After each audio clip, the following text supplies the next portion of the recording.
Present మీ mentor ఎవరు bro? నిజంగా చెప్పాలంటే మెంటర్ ఎవరు లేరు. ఓకే.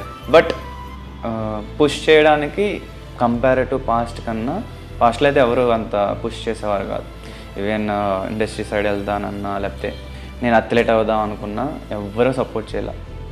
ఎందుకంటే పాలిటిక్స్ ఉంటాయి, నువ్వు స్పోర్ట్స్ సైడ్ వెళ్దామన్నా క్రికెట్ ఆడదామన్నా నీ ఇంట్లో ఐటీ సైడ్ జాబ్ చూసుకో ఇదే అన్నారు. బట్ నేనేంటంటే అప్పుడు సాడ్ ఫీల్ అయ్యా. బట్ వాళ్ళు ట్రై చేయలేదు అండ్ వాళ్ళందరినీ చూశారు, ఫ్రెండ్స్ వాళ్ళు వేరే వాళ్ళకి జరిగింది వాళ్ళు చూశారు. సో నేను కూడా అట్లా డిసప్పాయింట్ అవ్వకూడదు లేదా అక్కడే స్టక్ అయిపోకూడదు, లైఫ్లో మళ్ళీ సెటిల్ అవ్వలేనేమోనని మా పేరెంట్స్ కానీ మా బ్రదర్స్ కానీ ఫ్రెండ్స్ కానీ చెప్పారు అనుకొని నేనే ట్రై చేశా. దెన్ ఆపర్చునిటీస్ వచ్చినాయి, అప్పుడు ట్రై చేయి బాగానే ఉంది అని చెప్పారు. ఇప్పుడు మా brother actually my brother is my back bone అనమాట. నేను ఓన్ బ్రదర్.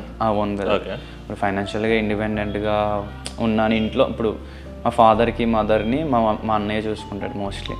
సో దానివల్ల నేను కొంచెం బర్డెన్ లేకుండా ట్రై చేస్తున్నా. ఓకే.